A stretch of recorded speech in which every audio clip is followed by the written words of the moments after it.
Hey there! If you're new to our channel, you can subscribe by clicking the leaf icon in the bottom right corner of the video. Click the bell icon to turn on notifications, and please be sure to like and comment below.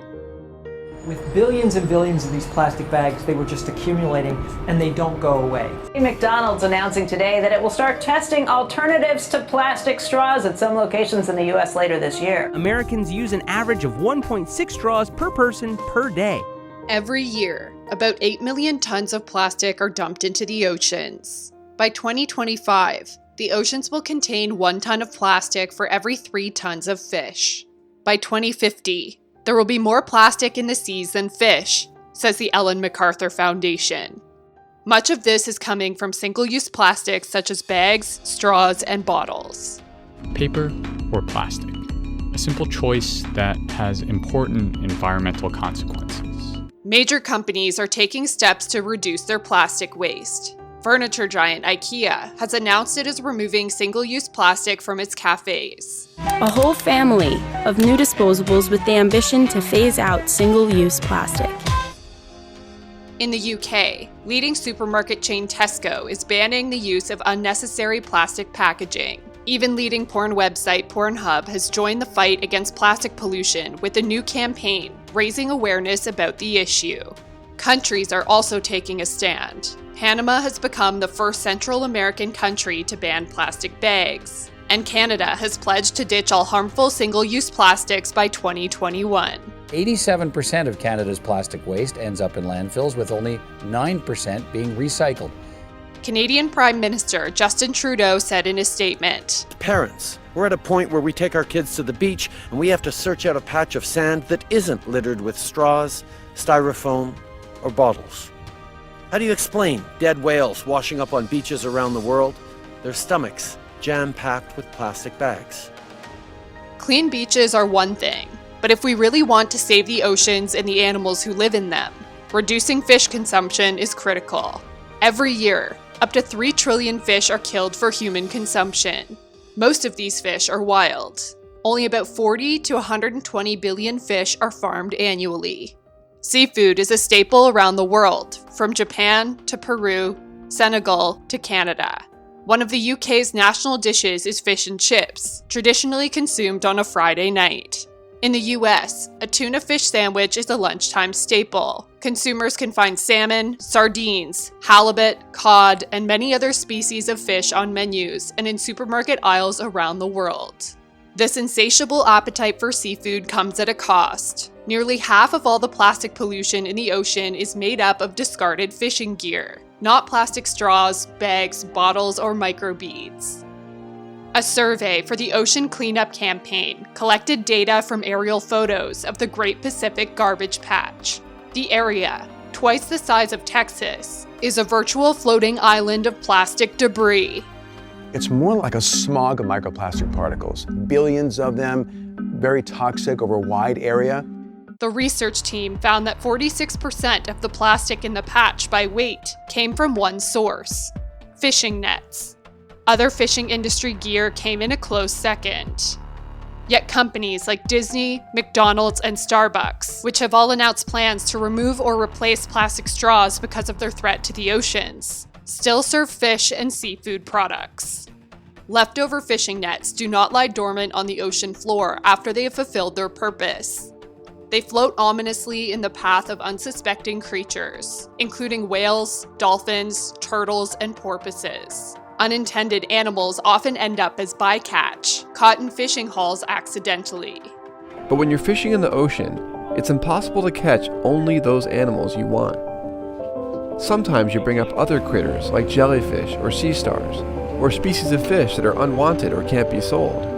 One report notes that global bycatch may amount to 40% of the world's catch. Other times, nets left in the ocean ensnare large mammals like dolphins and whales, which is called entanglement. Cetaceans come to the surface to breathe, but if they can't free themselves from nets fast enough, they often end up drowning. The World Wildlife Fund says that entanglement in fishing gear causes around 300,000 deaths annually. It is the leading threat for whales and dolphins globally. Bycatch has led to the almost certain demise of the Vaquita porpoise, notes WWF. The Vaquita, also known as the world's smallest porpoise, is found in the Gulf of California. There are fewer than 30 of the mammals left in the wild. It's highly, highly symbolic. It's like what we are doing to the Sea of Cortez and to the Vaquita it's a case study of what we are doing to the planet. They are currently the most endangered species of cetacean in the world.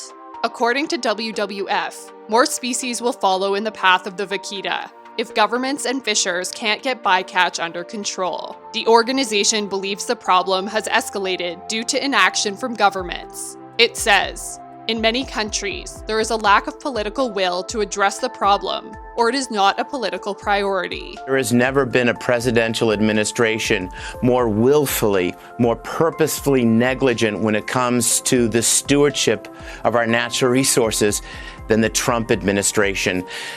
In the UK, bycatch is the most common cause of death of cetaceans. Kate Swindles, a research assistant for the UK Cetacean Strandings Investigation Program, told the Natural History Museum, "It's horrible to see. You can often tell what kind of fishing gear killed the animal from its injuries. Porpoises sometimes have circular rope marks around their mouths, and in the tangled whales you see evidence of bigger ropes." Together with vessel collisions, entanglement helps send the population of the North Atlantic right whale into decline. There are now fewer than 100 reproductively active females in the wild, according to a study published in the ICES Journal of Marine Science. "It is hard to ask people to look at themselves and see how they play into it," said Deborah Giles, a whale researcher at the University of Washington, to The Guardian.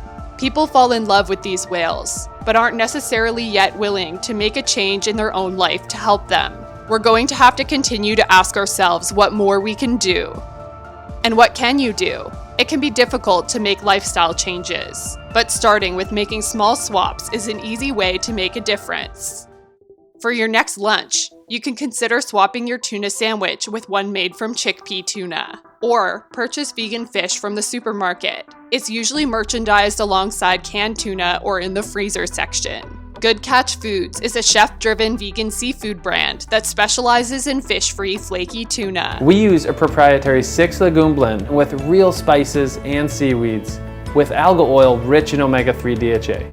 It will also be launching vegan crab cakes, fish-free Thai-style sliders, and fish-free burgers soon too. We strive to help preserve the ocean's natural resources while providing plant-based protein options that have the rich flavors and flaky textures of fine seafood, the brand says. This way, you can make delicious meals that are good for you and good for the planet.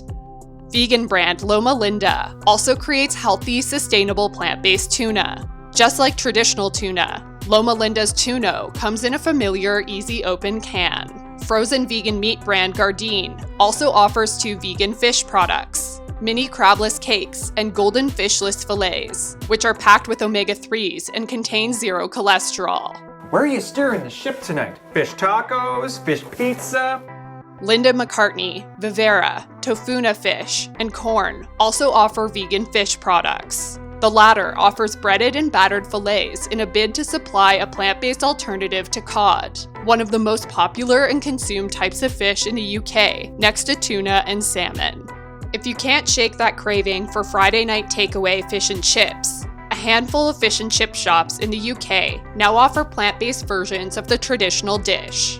In Leicester, the Fish and the Chip is one of these shops. The owners decided after an eye-opening fishing trip to stop selling seafood and go vegan. "We saw the impact pollution is having on the oceans and fish stocks, and we are not comfortable running a restaurant that has such an impact on our environment," they said after a fishing trip. In the future, it may even be possible to eat real fish meat without the fish. By consuming it, you won't contribute to plastic pollution, and you won't impact whale populations or underwater ecosystems. California-based Blue Nalu is creating lab-grown clean seafood.